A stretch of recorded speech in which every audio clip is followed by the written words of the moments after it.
Assalamualaikum warahmatullahi wabarakatuh. Alhamdulillahi rabbil alamin wassalatu wassalamu ala asyrafil anbiya'i wal mursalin wa ala alihi wa sahbihi ajma'in. Rabbi israh lana sudurana wa yassir umurana wa hlul 'uqdatam min lisanana yafqahul qawlana.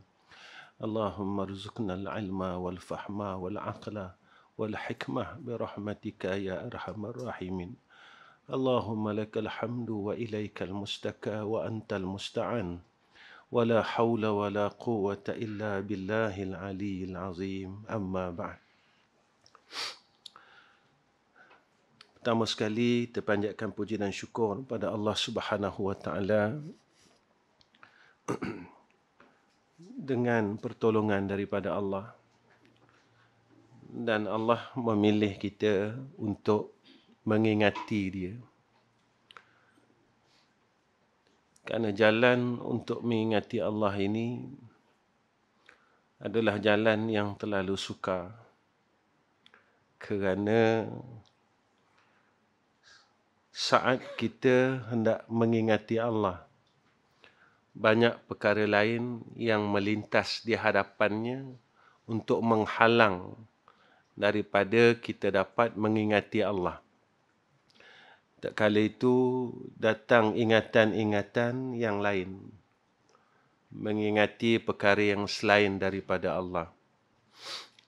Mudah-mudahan Allah istiqamahkan kita supaya sentiasa dianugerahkan untuk sentiasa mengingati Allah dan tidak melupakan dia.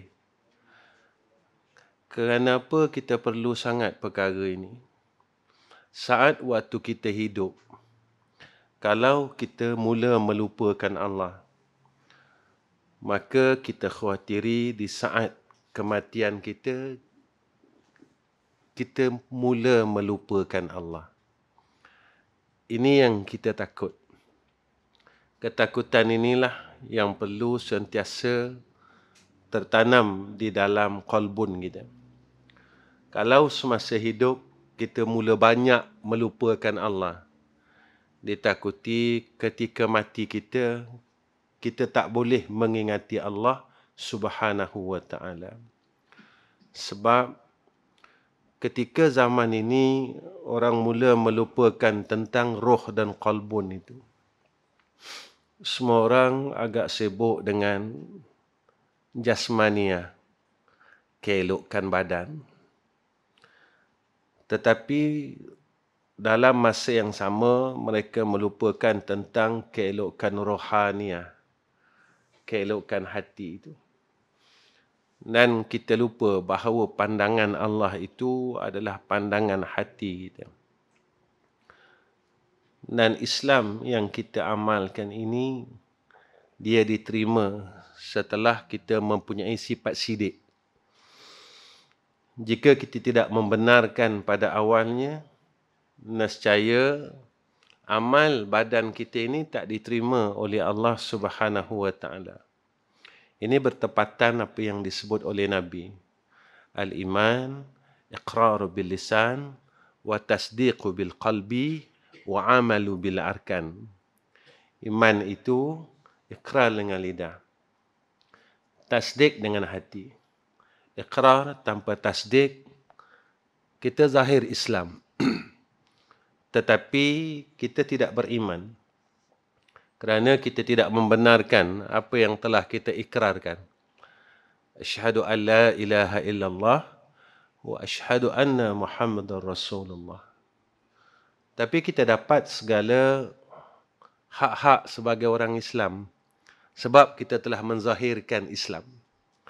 Tapi pada Allah kita tak beriman sebab kita tidak membenarkan apa yang telah kita ikrarkan. Maka wa amalu bil arkan ini kesempurnaan. Kalau ingin menjadi orang yang baik pada sisi Allah, wa amalu bil arkan dalam semua perkara. Bukan sebahagian perkara, yang ni kita ambil dan yang ni kita buang. Tetapi kalau kita meninggalkan wa amalu bil arkan, kita masih tasdik. tetapi kita duduk dalam tempat fasik. Fasik ini tak lepas lagi golongan orang yang mendapat kemurkaan Allah, fasik ini. Mereka dijanjikan oleh Allah neraka Allah. Wa ammal ladzina fasaqu fa ma'wahumun nar. Kullama aradu an yakhruju minha u'idu fiha wa qila lahum dzuqu 'adzaban nari alladzi kuntum bihi tukadzibun. Sebab itu proses penjagaan qalbun ini susah. Proses penjagaan hati ini cukup susah. Cukup susah dan jalannya susah. Dalam kita berbuat baik, hati kita boleh rosak. Kita dah buat baik, tapi hati kita boleh rosak. Sebab itu yang ditunjukkan kepada kita tentang perkara kibir, ujub, riya, sum'ah dan sebagainya. Ini kerja hati. Kerja hati yang orang tak nak pandang dan orang tak nak beritahu. Dan orang tak nak pedulikan pekerjaan ini dan urusan ini. Itu urusan rohaniyah. Urusan qalbun. Yang orang tak nak ambil tahu dan orang tak mau pedulikan akan pekerjaan qalbun ini. Biarlah kemah macam mana pekerjaan badan, tetapi tidak kemas pekerjaan qalbun. Selagi kita hidup dalam dunia, kedua-duanya tak boleh pisah. Amalan badan dan amalan roh. Tak boleh pisah sebab kita duduk dalam dunia, tuan-tuan. Dalam dunia, selagi kita hidup, jasad berkehendak kepada roh. Betul, orang yang tidak ada roh ni orang mati. Orang yang tidak ada roh, orang mati. Roh yang tidak ada badan, tidak ada tuntutan. Roh saja, tapi tak ada jasad. Dia tak ada tuntutan. Dia tak ada tuntutan, tak ada taklif. Tak ada taklif syarak. Sebab itu bila roh saja, badan dah tak ada, tak payah semayang. Dia kena disemayangkan. Bila roh dah keluar daripada badan, terangkat taklif. Dia disemayangkan, bukan dia semayang. Tetapi roh yang ada pada badan, kedua-duanya kena ambil kira. Keelokan badan dan keelokan roh. Inilah yang menjadi kealpaan kita. Kita memperbaiki akan keelokan badan. Tetapi kita meninggalkan akan keelokan roh itu sendiri. Tuan-tuan yang dirahmati oleh Allah Subhanahu wa taala, kita sambung pembacaan kitab kita.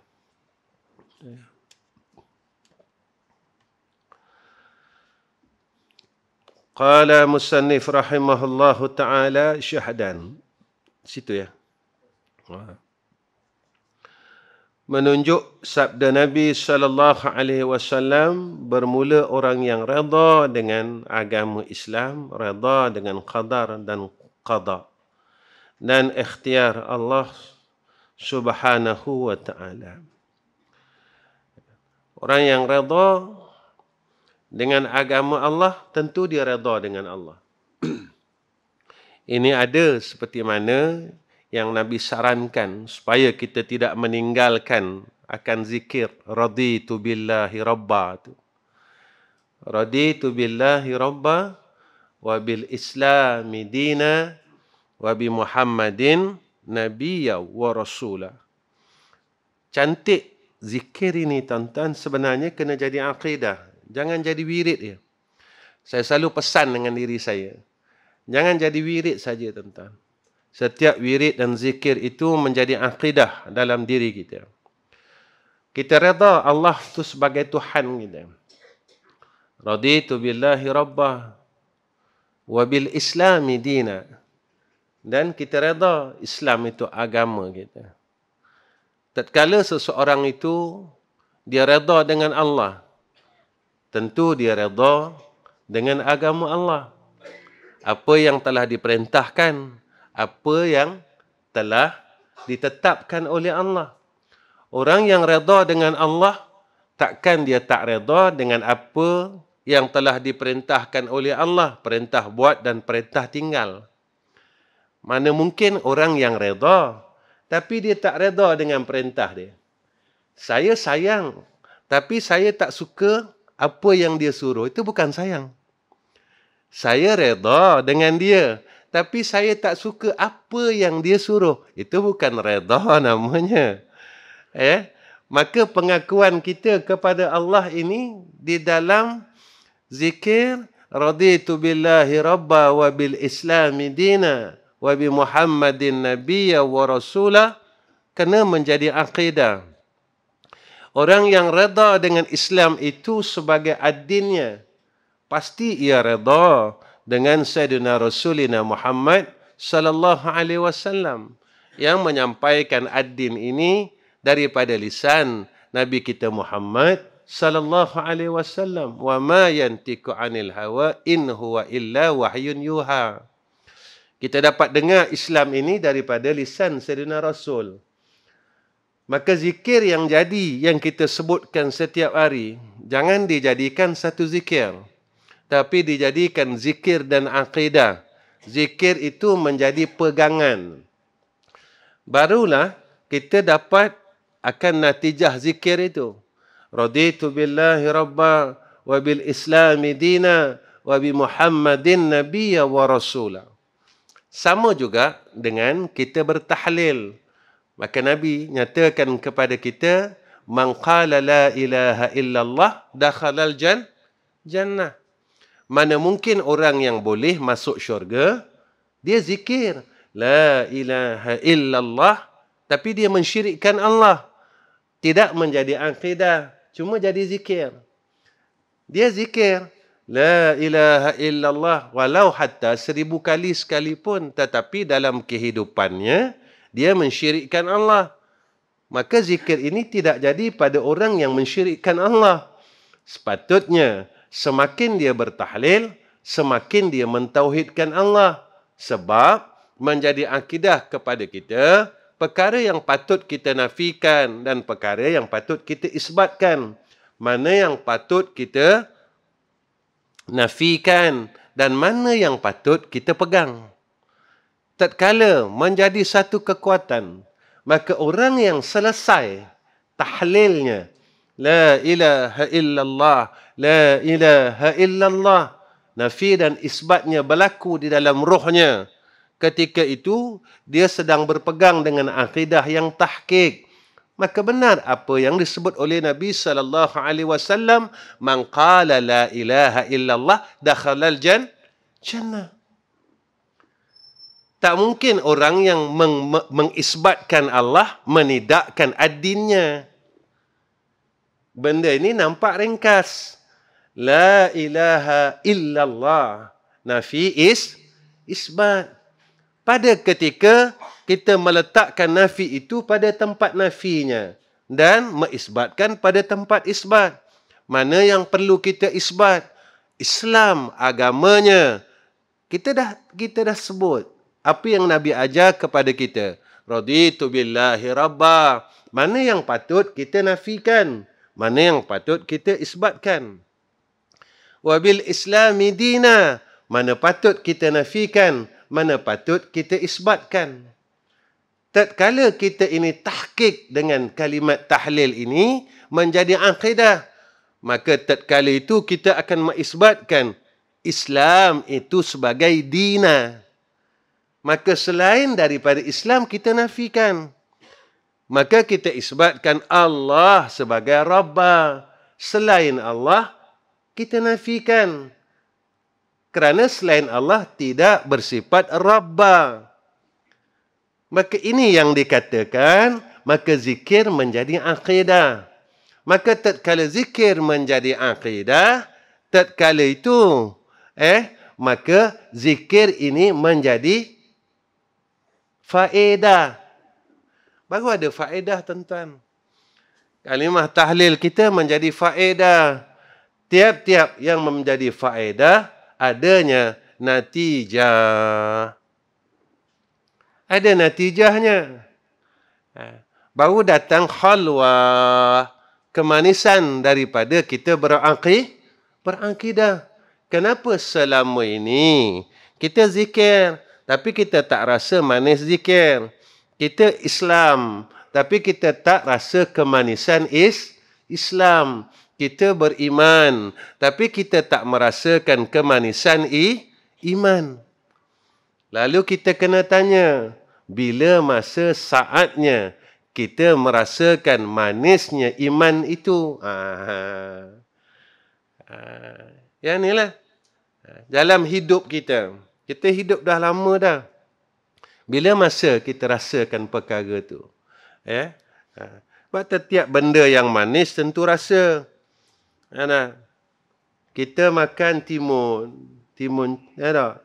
Timun. Orang kata manis timun ni. Rasa sikit? Rasa manis sungguh. Ya tak? Ketika itu baru kita mengisbatkan manisnya timun ini. Tak mungkin orang yang dibagikan timun lalu dikata manis timun. Tatkala dia rasa timun ini tidak manis, lalu dia mengakui manis timun ini, maka nama dia menipu. Tatkala orang yang menipu ini dikatakan oleh Allah munafikun. Itu. Jadi nifak pada sisi Allah. Ini yang kita takut, tuan-tuan. Ini yang kita kena jaga dan ini yang kita kena pelihara. Baik. Firman-Nya Allah, "Inna din indallahil Islam." Bahawasanya agama yang sebenarnya pada Allah Ta'ala itu agama Islam. Maknanya jika kita mengambil selain Islam, kita tak redalah Allah ini sebagai Rabb. Kita menidakkan Allah ini sebagai Rabb. Kita tak reda sebab kita tak ambil Islam. Islam ini agama yang sempurna, yang telah disempurnakan oleh Allah. Bukan sekadar solat aja, tuan-tuan. Saya selalu cakap benda sama. Saya sebab orang tak pandai. Dia cakap benda tu sama aja. Kalau orang pandai, dia cakap benda banyak. Dia ilmu dia banyak. Saya ilmu tak banyak. Orang bodoh. Ketika kita ini mengambil Islam yang sempurna, kesempurnaan itu pasti berlaku pada jasad dan pada roh. Baik pada jasad, baik pada roh. Bukan pada jasad. Jasad sahaja tak mungkin. Sebab jasad yang baik tentu daripada roh yang baik. Daripada hati yang baik. Jadi kenapa jasad baik tapi roh tidak baik? Rupanya kita nifak. Nifak ini pada sisi Allah. Pada manusia tak nampak nifak. Abdullah bin Ubay, pada orang Islam zaman tu tak nampak dia munafik. Sebab zahirnya baik. Sebab itu apa yang berlaku kepada Abdullah bin Ubay? Wa idza lakul ladzina amanu qalu amanna. Bila dia jumpa orang Islam, dia cakap apa? Kami beriman. Wa idza khalau ila syayatinihim qalu inna ma'akum. Bila dia bersama dengan orang-orang kafir, dia kata, aku sama-sama kamu. Zahirnya baik.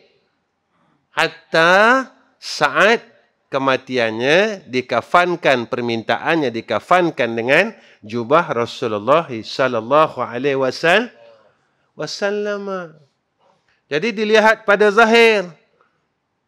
Pada penerimaan Allah, bukan kita nak lihat pada zahir kita, tapi kita nak melihat pada penerimaan Allah. Yang ni yang kita takut. Dan firman-Nya Allah, wa man yabtaghi ghairal islami dina falan yuqbala minhu. Dan bermula barang siapa menuntut dan suka agama yang lain daripada Islam, maka tiada diterima agama itu daripadanya. Siapa yang ambil? Kita rasa kita Islam dah. Betul tak? Sebab apa? Sebab kita dah mengucap. Tapi kita buat tak amal Islam? Amal Islam. Kita beramal tak dengan amal Islam? Saya semayang, itu Islam, betul. Saya puasa, itu Islam, betul. Kalau saya bergaduh, itu Islam tak?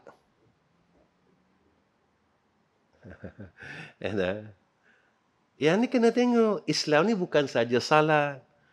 Saya mencari apa salah orang lain. Itu Islam tak? Islam ni semayang saja ke? Yang kita kena fikir tuan-tuan. Yang kita dah Islam betul ke? Ni kata Islam. Islam ini bukan salat saja, bukan puasa saja, bukan zakat fitrah sahaja, bukan naik haji sahaja. Perkara yang dituntut dalam Islam sama ada zahir ataupun batin. Kita selalu sebut perkara ni. Oh, Nabi tak buat. Kamu buat barang yang Nabi tak buat. Kalau kita selalu maki orang, Nabi buat tak? Agak-agak lah. Kita mencari salah orang lain setiap masa. Nabi buat tak? Nabi tak buat. Bolehkah kita sandarkan benda tu pada Nabi? Sehingga saat kita memaki dan sebagainya. Jadi benda ini, kita dah kata kita buat perkara Islam itu sebenarnya. Maka melihat pada diri itu lebih baik daripada melihat akan orang lain. Baik, itu tak silap saya kalam Imam Asy-Syafi'i ke kalam Imam Al-Ghazali. Jika mana engkau sibuk mencari aib dirimu, nescaya engkau akan terlupa untuk menemui aib orang lain. Ketika kita sibuk mencari aib kita, apa silap aku lagi? Apa kesalahan aku lagi? Tatkala itu kita akan melupakan sampai kita terlupa akan aib orang lain. Tetapi ketika kita mula sibuk mencari aib orang lain, ketika itu kita akan lupa aib kita. Kalau makmum kadang-kadang imam ni salah, tengok dia jadi imam, tengok.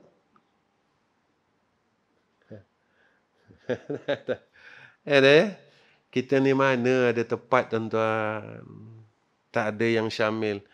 Tak ada yang sempurna. Cuma kita belajar nak jadi orang yang baik.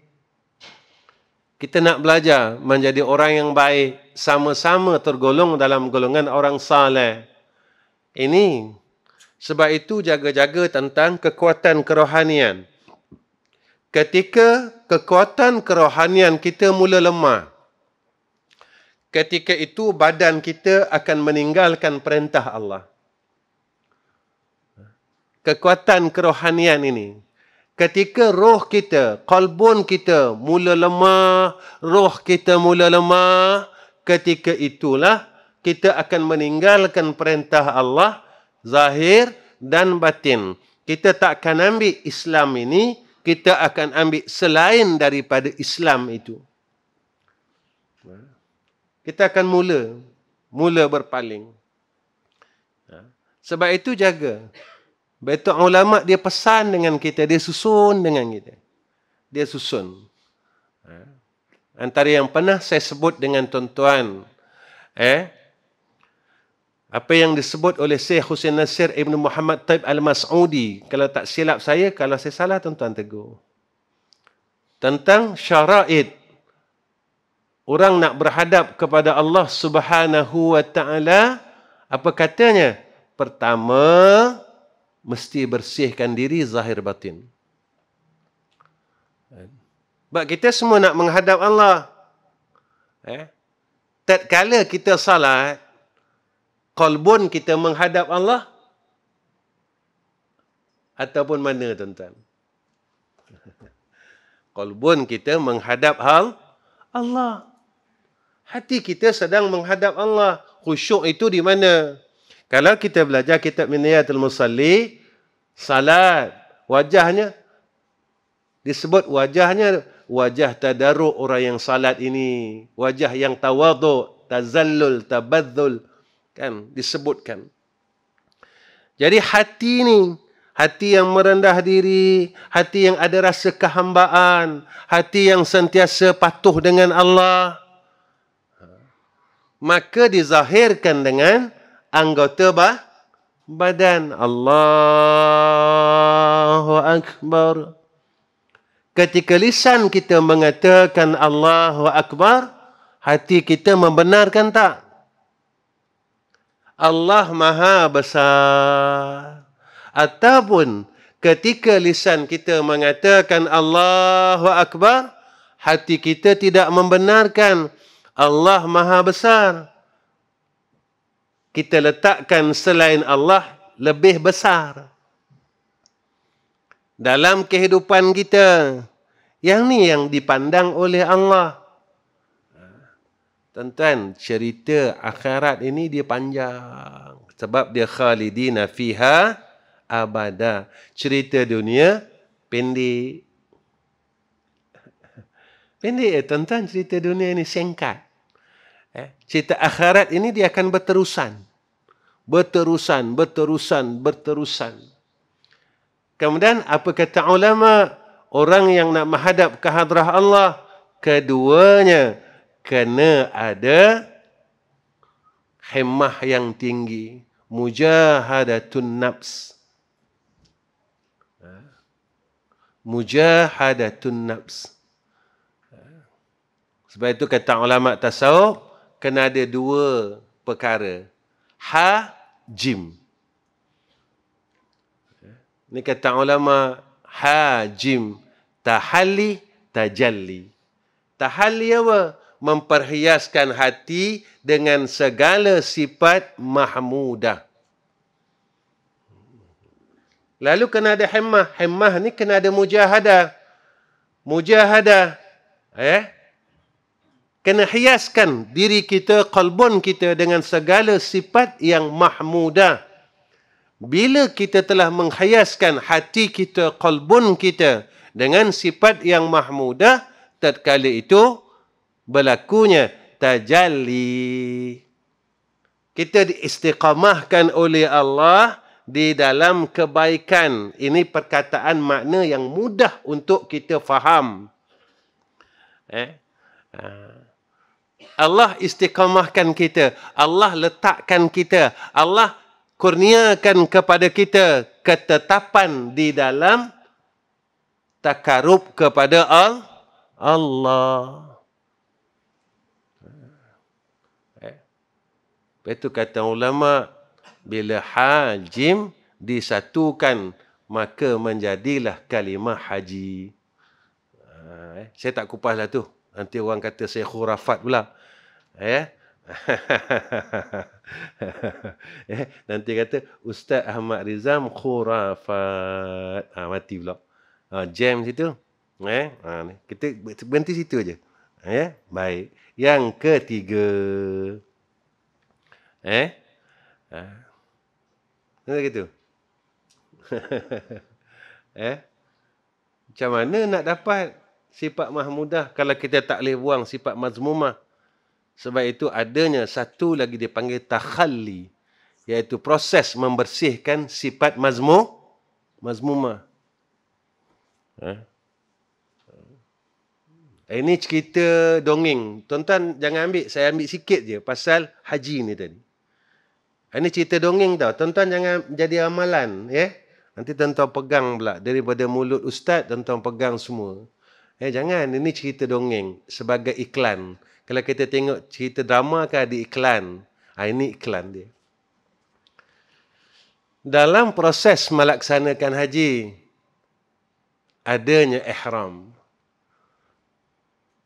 Ihram ni tuan-tuan tak boleh pakai jubah cantik. Tak boleh pakai kasut mahal-mahal, kasut kelak ke, tak? Kasut naik ke, kasut. Kena pakai selipar. Kita beli selipar berapa ringgit? Kalau dulu RM5, sekarang jadi RM10 dah. Sebab COVID ni naik RM10. Dulu RM5 je. Tak? Kemudian kena pakai 2 helai kain. Satu buat selimut, satu untuk ikat. Syarat jangan berjahit. Siapa pemu? Doktor, cikgu, hakim, Perdana Menteri, Menteri Besar, orang kaya, orang besar, orang kecil. 2 helai kain saja. Buka sekalian pakaian kesombongan kita, kebesaran kita, yang kita pakai adalah pakaian yang melambangkan kehinaan dan kemiskinan, kehambaan. 2 helai kain. Perdana Menteri itu, kalau tak ada eskort, orang tak tahu dia Perdana Menteri ketika dia pakai kain ihram. Tak itu. Kalau orang kaya, kenal tak tuan-tuan? Dia datang pakai kereta besar, kereta mahal. Tak? Oh, ni kaya ni. Kereta 1 juta lebih ni. Tak? Pakaian dia, apa dia, betul tak? Ketika dia pakai 2 kain ihram, tak kenal dia. Jual burger pun pakai itu. Tukang rumah pun pakai itu. Orang kaya pun pakai itu. Tak kenal. Tok guru pun pakai itu. Tok gura pun pakai itu. Kita tok gura. Kuat gurau. Ada? Sama. Maka ketika kita mula merendahkan diri kepada Allah. Saya ambil sikit tu. Maka itulah antara sifat mahmudah. Melepaskan diri daripada kibir, rasa besar diri. Siapa pun kita berada pada tempat yang sah. Kerana apa? Kerana kita hamba Allah. Hamba Allah ini yang paling tinggi tempatnya siapa? Yang paling mulia. Allah sebut, bukan pakaian kamu, bukan pangkat kamu, bukan harta kamu, tetapi diukur oleh Allah ketakwaan kamu. Inna akramakum indallahi asqakum. Siapa yang paling takut dengan Allah, dia yang paling mulia pada sisi Allah. Ketiga, kata ulama, iaitu mereka ada aurat dan zikir. Kerana apa? Mendidik dirinya supaya sentiasa ingat Allah. Ingat Allah. Hatta bersin pun ingat Allah. Hatta berjalan ingat Allah. Sehingga Nabi sebut di dalam hadis, kullu amrin dhi balin la yubda'u fihi bismillahirrahmanirrahim fahuwa aqta. Fi riwayatin fahuwa abtar. Tiap-tiap pekerjaan kena ingat Allah. Ingat Allah. Kenapa yang mentakdirkan pekerjaan itu Allah. Bukan kita, tuan-tuan. Kita boleh datang malam ini dalam takdir Allah. Ke sebab kita tahu ada jadual? Dah. Bukan sebab ada jadual. Sebab itu kalau kita belajar kitab Minhajul Abidin, khatir samawiyat ini ada berapa perkara.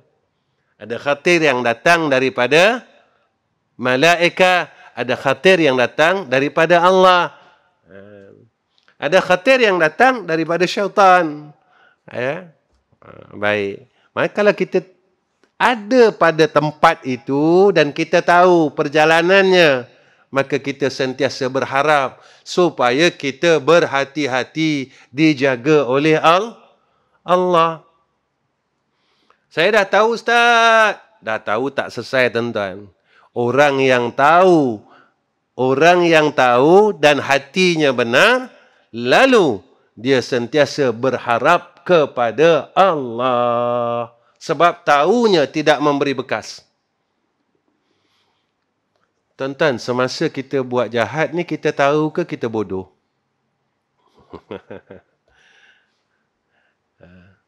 Tapi kita selalu cakapkan, ni zaman jahiliah saya. Mana mungkin? Mana mungkin zaman jahiliah? Waktu kita muda dulu, kita tinggal semayang. Kita tak tahu ke wajib semayang? Masa kita buat jahat dulu, kita tahu tak benda tu haram? Tahu. Mana bukan jahiliah? Alimiah. Alim, tuan-tuan, bukan jahil. Jahil ni tak tahu sungguh. Yang dia memang tak tahu yang tu jahat. Yang ni nama dia jahil. Maknanya bukan zaman jahiliah, zaman alimiah.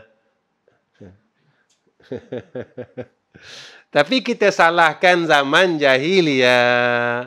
Walhal kita buat salah, kita buat maksiat sebab kita engkar. Bukan kita tidak tahu. Kita engkar dengan perintah itu.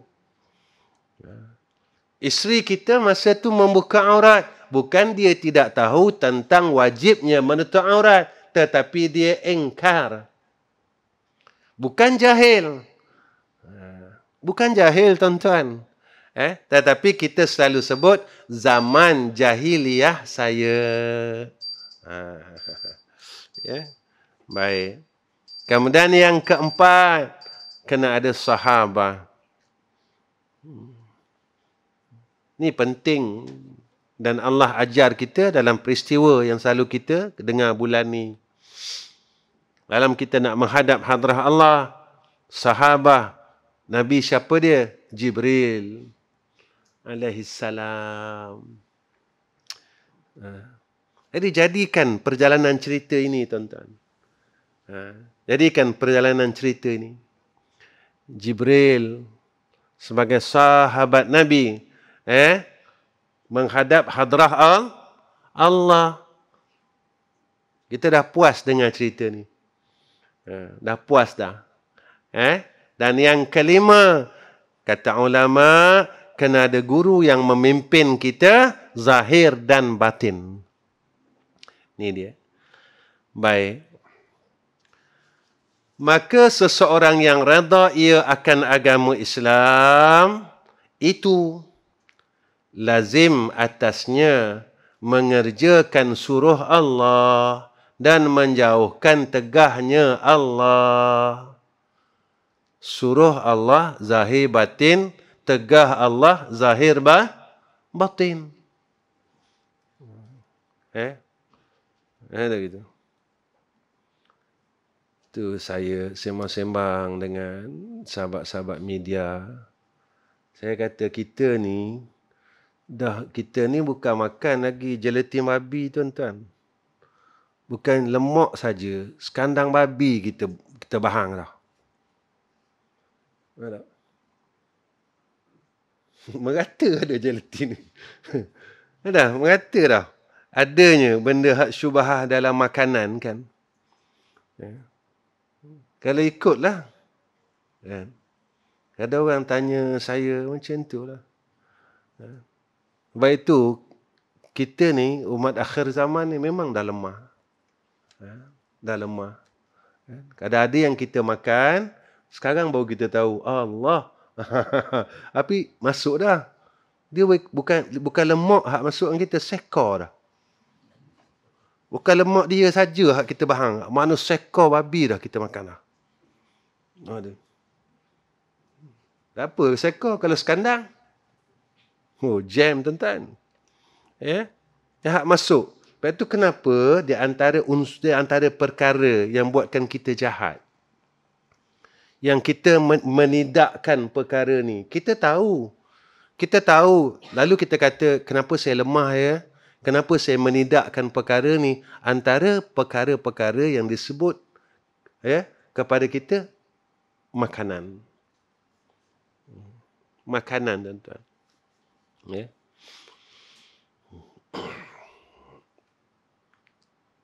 Kalau boleh kita kurangkan lah. Macam itulah. Ya. Macam itulah. Baik. Lepas tu kadang-kadang, kenapa ya saya lemah nak zikir? Antaranya perkara tu, makanan. Ya. Makanan ini, bila dia duduk dalam badan, dia akan jadi kotoran. Dan dia mengakibatkan zulmat. Zulmat ini, hati yang gelap. Ketika itu, kita menidakkan hidayah. Hidayah datang, tuan-tuan. Hidayah ni datang. Kita dapat hidayah untuk buat baik. Tapi kita tak hendak menerima hidayah. Kita menolak hidayah. Menidakkan hidayah. Baik. Dan menyuruhkan berbuat yang ma'ruf dan menegahkan barang yang mungkar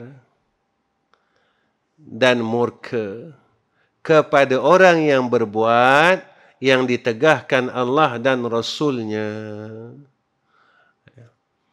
Jadi ini kata redha dengan Islam. Adanya amal ma'ruf, nahi mungkar. Tapi saya kena ingatkan diri saya juga. Kita kena amal ma'ruf, nahi mungkar diri kita. Kemudian ahli kita dulu. Ya. Qu anfusakum wa ahlikum nara. Seiring diri dan ahli. Jangan tinggalkan anak, jangan tinggalkan isteri. Saya amat-amat berpesan sebab kesian mereka. Ketika kita menuju ke arah kebaikan, kita meninggalkan isteri dan anak kita daripada kebaikan. Jangan tinggalkan dia orang. Jangan menyangka bahawa mereka tak mahu menuju ke arah kebaikan. Kita belum bawa lagi. Betul, setiap apa yang kita buat, maka jangan kita sembunyikan kebaikan itu kepada isteri dan anak-anak. Jangan sembunyikan, tuan-tuan.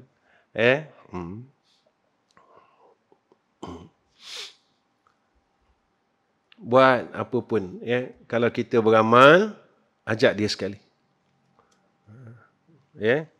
Kita beramal, ajak dia sekali. Saya kalau saya nak buat satu-satu amalan, saya akan ajak isteri dan anak-anak saya.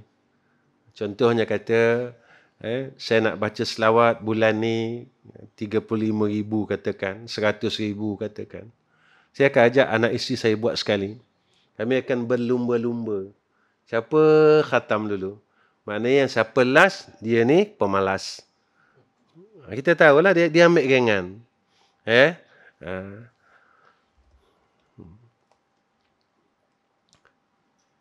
Kompos selawat tuan-tuan bukan salah.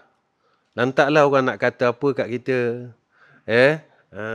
Orang nak kata apa, Nabi tak buatlah ustaz selawat 35,000. Lantaklah, tak apa, saya nak buat sebab saya berselawat. Cuma saya nak selawat, saya orang yang lemah, jadi saya kena ada angka. Dia sebenarnya psikologi. Tuan-tuan kalau lari, orang suruh tuan-tuan lari, tapi tak ada garis penamat. Tuan-tuan rasa apa? Kita buat lumba lari. Betul kita tanya, mana tamatnya? Tunggulah, nanti saya bagi tahu. Oh, sebulan tuan-tuan lari. Kita bukan orang macam tu. Ketika kita tak tahu mana garis penamatnya, kita pun jadi lemah.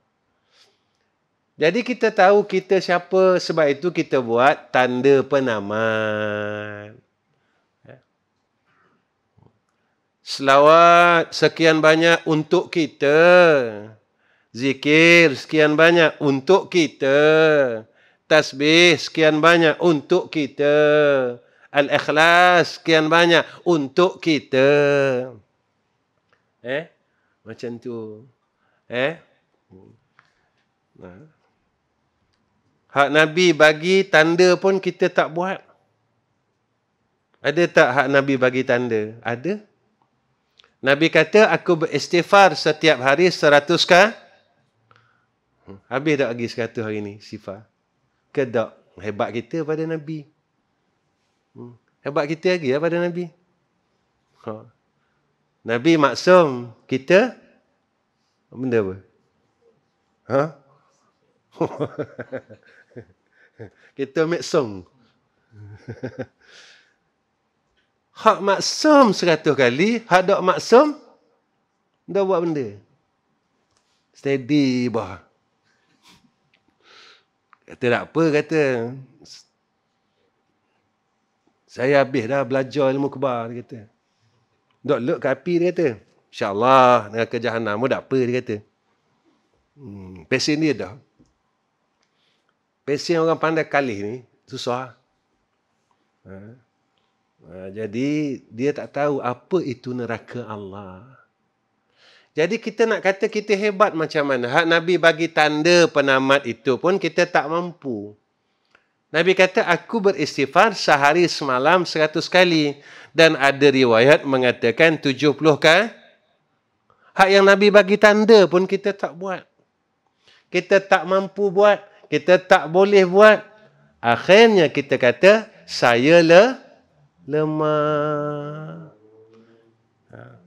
Saya lemah. Yang tu lah kita. Buah kita dari dulu lemah semua kita. Katis 100 kilo dah lemah. Tak? Kita boleh kayu basikal, tuan-tuan. Lepas tu letak dalam Facebook 100 kilo. Tak lemah. Tuan-tuan, isi pas 100, katis 100 kilo, berat mana, tuan-tuan? Nak tanya tuan-tuan lah, saya dah biasa kat tu. Tuan-tuan, berat 100 kilo daripada 100 kali istighfar. Tapi hak ringan ini kita rasa berat, yang berat itu kita rasa Kerana apa? Sebab hak yang agama ini tidak bersesuaian dengan nafsu. Yang ini bersesuaian dengan nafsu. Boleh tak, tuan-tuan? Kita buka kedai, meniaga 8 jam. Duduk kedai 8 jam. Tak ada benda, tuan-tuan. Tak ada benda. Orang meniaga, tak. Buka daripada 3 pagi sampai ke 12 malam. Ya tak? Kita ngaji 8 jam. Tinggal saya seorang, tuan-tuan. Hak lain, Ustaz, kata dia. Klik lah, seorang. Ya tak? Sebab apa? Sebab bila kita berniaga, kita nampak benda tu masuk. Nampak pitih ni. Sekeping masuk. Ya tak? Ngaji tak nampak benda. Tak nampak hak masuk. Sebab nur ni tak nampak. Hidayah ni tak nampak. Sebab dia rasa. Ya? Kerana apa? Kerana ia tidak bersesuaian dengan nafsu. Walhal kita silap. Tatkala orang mula hampir kepada Allah, ketika itu Allah sempurnakan kehidupannya. Baik. Tuan-tuan 8.44 lah.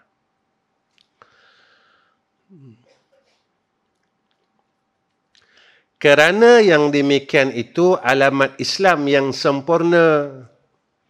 Maka orang yang melaksanakan redha dengan Islam itu, mengerjakan perintah Allah, meninggalkan tegah Allah, lalu ia melaksanakan amal ma'ruf nahi mungkar, pada ketika itu, dia mula telah menyempurnakan agamanya. Bukan dua itu aja, skop yang besar. Maksudnya, orang ini melaksanakan perintah Allah keseluruhannya. Orang ini meninggalkan tegah Allah keseluruhannya. Orang ini melaksanakan amal ma'ruf zahir batin keseluruhannya. Maka barulah dinamakan alamat Islam yang sempurna. Baik. Berhenti ke terus lagi? Kita nak semayang ajak ni? Ke mana? Saya ikut majoriti. Sebab negara kita majoriti. Di demokrasi. Dah lama dah ni. Ya? Negara kita demokrasi. Ke mana? Demokrasinya berhenti ke sikit lagi? Sikit lagi? Boleh. Tapi serupa macam dengar orang perempuan kata, berhenti ya Ustaz. Ke telinga saya salah? Saya husnuzan kata. Syahdan. Menunjuk sabda Nabi sallallahu alaihi wasallam. Orang yang redha ia dengan Nabi Muhammad itu, nabinya, lazim atasnya, suka mengikut perbuat dan adanya dan kelakuan Rasulullah sallallahu alaihi wasallam. Jadi orang yang redha dengan Sayyidina Rasulina Muhammad sallallahu alaihi wasallam, maka dia mengikut perbuatan kelakuan Rasul. Yang terutamanya mengikut kelakuannya yang wajib. Sunnah yang wajib, zahir batin. Dan keutamaannya, kecantikannya, ketika kita mengikut sunnah yang wajib, lalu kita iringkan sunnah yang sunat.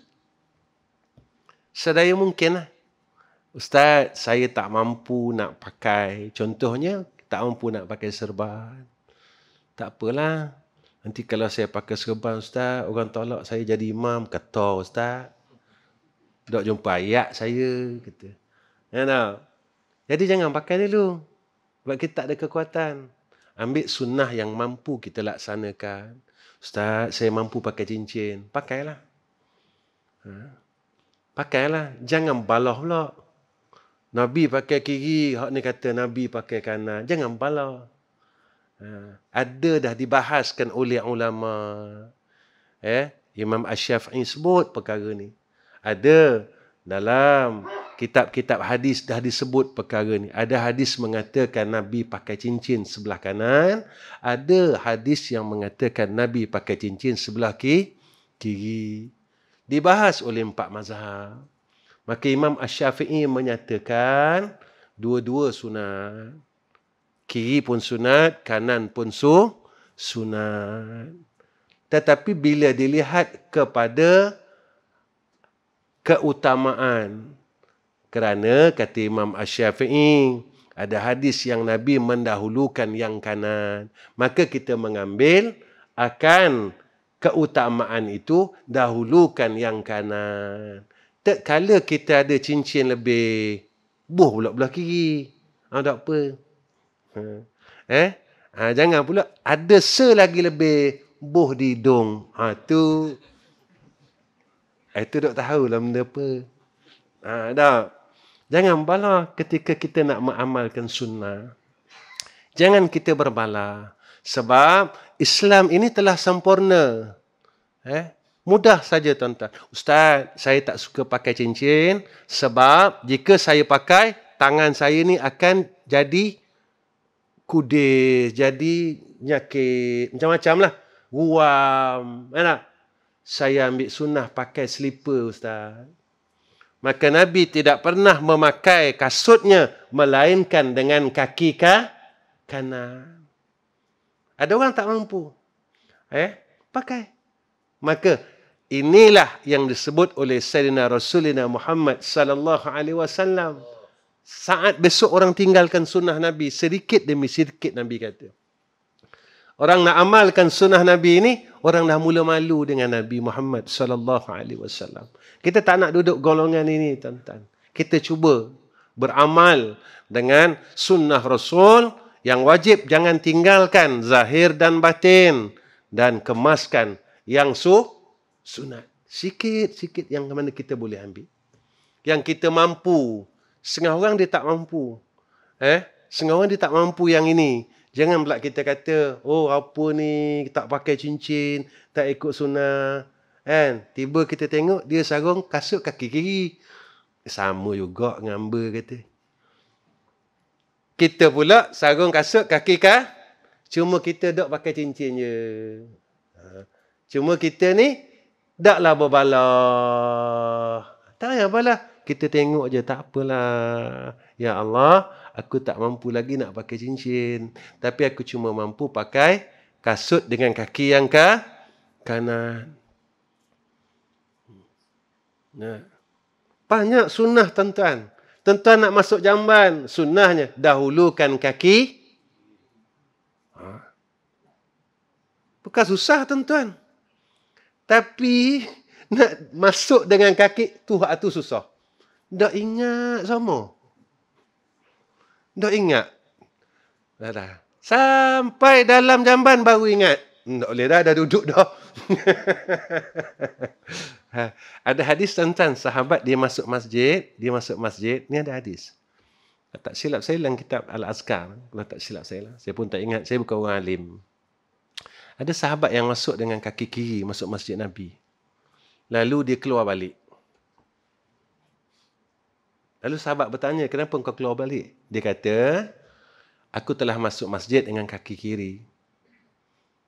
Kalau kita kan, kaki kiri pun. Dia keluar balik dan masuk dengan kaki kanan. Lalu ditanya oleh sahabat, kenapa kau keluar? Ketika aku mula meremehkan akan satu sunnah, aku khawatiri Allah akan mencabut sunnah-sunnah yang lain. Ketika aku mula meremehkan sunnah yang telah aku buat ini, kita remehkan. Tak apa.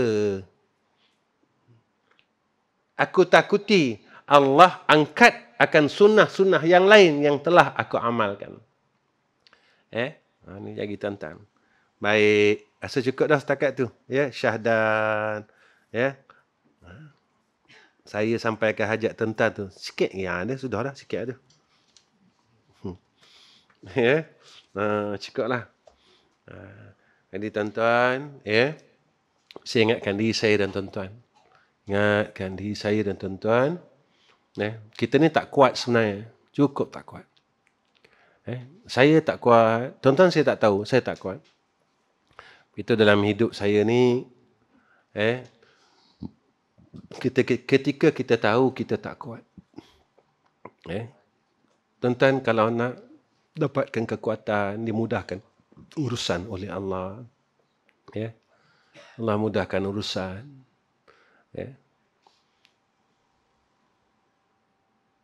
Tuan-tuan jangan tinggal ayat wa tawakkaltu 'alal hayyil ladzi la yamut.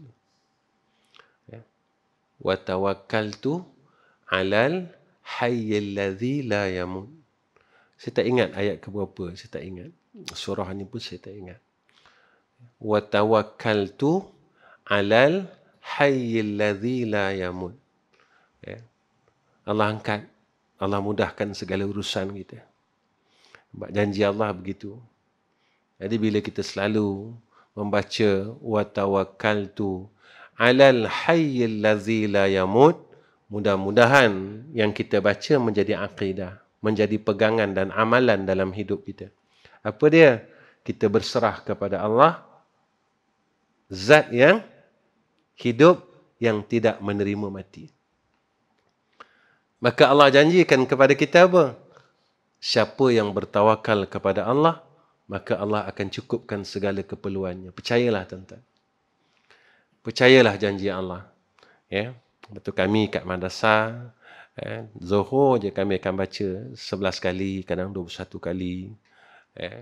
Tiap-tiap. Kita tahu kita tak ada daya upaya. Kita tak ada daya, tak ada upaya. Sebab kita nak belajar macam mana kita boleh yakin dengan Allah Subhanahu wa ta'ala. Allah nyatakan begitu, wa may yatawakkal 'ala Allah fahuwa hasbuh. Siapa yang serah bulat-bulat dengan Allah, Allah akan cukupkan keperluannya. Keperluan hidupnya Allah akan cukup. Keperluan ini bukan dunia saja, keperluan dunia dan akhirat. Dunia dan akhirat Allah cukupkan. Jangan risau, tuan-tuan. Jangan risau. Tuan-tuan buat apa pun, tuan-tuan jangan tinggal perkara ni. Jadikan satu amalan. Cukuplah lepas semayang, baca 10 kali cukup. Kalau 5 waktu dapat 50 kan? 50 kali. Kita jadi yakin dengan Allah. Tuan-tuan buat apa pun. Tuan-tuan berniaga, tuan-tuan apa, jangan lupa. Supaya menjadi ingatan, aku berserah dengan Allah Subhanahu wa ta'ala. وَتَوَكَّلْتُ عَلَى الْحَيِّ الَّذِي لَا يَمُوتُ وَتَوَكَّلْتُ عَلَى الْحَيِّ الَّذِي لَا يَمُوتُ وَتَوَكَّلْتُ عَلَى الْحَيِّ الَّذِي لَا يَمُوتُ. Lalu Allah selesaikan semua urusan kita. Percayalah. Saya bercakap ini selalunya apa yang telah saya lalu dalam hidup. Tuan-tuan pun tahu macam mana saya dan perjalanan saya dengan madrasah dan sebagainya. Alhamdulillah, Allah cukupkan banyak keperluan. Terlalu banyak pertolongan demi pertolongan daripada Allah Subhanahu wa ta'ala. Allah selesaikan. Sebab janji Allah macam tu. Wa may yatawakkal 'ala Allah fahuwa hasbuhu. Allah selesaikan, tuan-tuan. Kalau tuan-tuan dengar cerita madrasah, tuan-tuan takut. Takut, tuan-tuan. Sebulan saya memerlukan 60,000. Takut. Saya tak ada meniaga, tuan-tuan. Bukan saya meniaga madu ke, minyak kasturi ke. Tak ada. Sepanjang tuan-tuan mengaji dengan saya tak pernah kempen madu. Kempen madu, kempen bermadu pun tak. Saya tak pernah kempen bermadu lah. Tak pernah dalam hidup saya. Kadang orang tanya saya, Ustaz, buat apa lah Ustaz? Kata itu sunnah. Sunnah Nabi, betul, saya tak menyanggah yang itu sunnah Rasulullah SAW. Tapi saya mengikut perjalanan Rasul. Rasulullah, dia kahwin banyak selepas meninggalnya Sayyidatina Khadijatul Kubra. Selepas isteri pertamanya meninggal, baru Rasulullah kahwin. Jadi buat apa Ustaz? Saya kata isteri saya dah mati lagi. Kasihnya Nabi pada Sayyidatina Khadijah. Jadi saya ikut sunnah juga. Bukan saya tak ikut sunnah. Saya ikut sunnah juga. Saya ikut sunnah apa yang telah Nabi buat. Macam itulah. Tuan-tuan yang kahwin 2, 3 ikut sunnah juga. Sama je. Cuma jangan berbalah. Itu je. Ustaz dah ikut sunnah. Ikut. Tuan-tuan ikut sunnah. Dan saya juga ikut sunnah. Sama je. Cuma jangan kita berbalah. Kita berbalah pada perkara yang tak perlu pun untuk berbalah. Kan? Itu balah. Lalu orang kata, apa ni pakai selipar, pakai kasut kaki kanan. Hadis mana? Boleh mana? Kan? Tak apalah. Kalau cara hak tu, hadis ke dhaif ke, hasan ke, sahih ke, tak apa. Yang penting, kita sewaktu kita pakai kasut, pastikan yang tu kasut kita, bukan kasut orang. Kita sarung mula kaki kanan, tapi kasut orang lain. Jadi masalah. Tak jadi sunnah. Sebab Nabi tidak menyarung kasut orang lain. Walaupun dengan kaki kanan. Mudah ya, tuan-tuan. Tak payah kita sekarang ni zaman orang suka berbalah dan mencari kesalahan. Benda yang tak patut pun. Benda yang tak sepatutnya kita berbalah, kita berbalah. Benda yang tak sepatut, tak payahlah. Jadi jadilah orang baik yang suka diam. Seperti mana yang Nabi sebut, siapa yang beriman dengan Allah dan hari akhirat, falyakul khairan, bercakaplah yang baik, au liyasmut, ataupun diam. Benda tak perlu kita cakap, tak payahlah cakap. Jadi akhir kalam, tuan-tuan tolong doakan saya dan doakan madrasah-madrasah saya. Ketiga-tiga madrasah saya. Dalam pembinaan, dalam pengurusan dan sebagainya. Dan akhir permintaan seperti mana daripada Taqiyuddin, kita sama-sama semayang hajat. Saya buat pendek je, semayang hajat. Kita jangan baca surah panjang-panjang sebab makam kita bukan makam aulia. Kita bukan makam wali, kita makam kuali belaka. Makam kedarah belaka kita makam kita di situ. Jadi kita baca mudah ya tuan-tuan, kuliah rakaat pertama, Al-Ikhlas rakaat kedua. Dah. Nanti kalau kita lama nanti kita jadi tak khusyuk. Oh lama ustaz kata. Minta hajat sikit kata semayang lama sangat kata dia. Syaitan dia mari gitu, dia mari.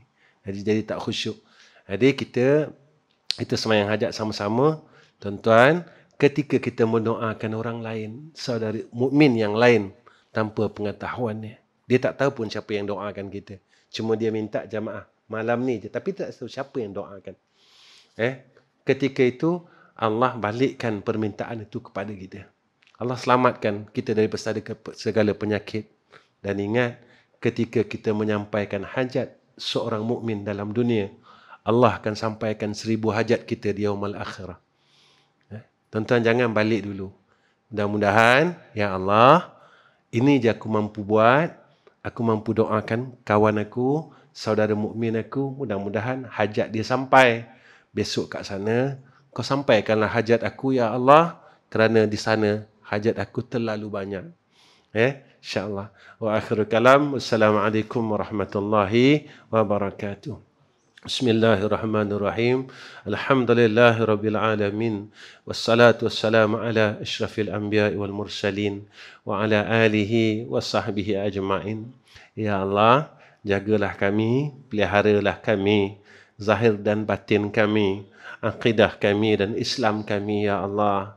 Ya Allah, ya Rahman, ya Rahim. Sebenarnya kami mengakui bahawa diri kami tidak kuat, ya Allah. Pada zaman yang penuh dengan fitnah ini, ya Arhamar Rahimin. Ya Muqallibal Qulub, thabbit qulubana ala dinik wa ala ta'atika, ya Arhamar Rahimin. Wa sallallahu ala Sayyidina Muhammad wa ala alihi wa sahbihi wa baraka wa sallam. Walhamdulillahi Rabbil Alamin. Taqabbalallahu minna wa minkum.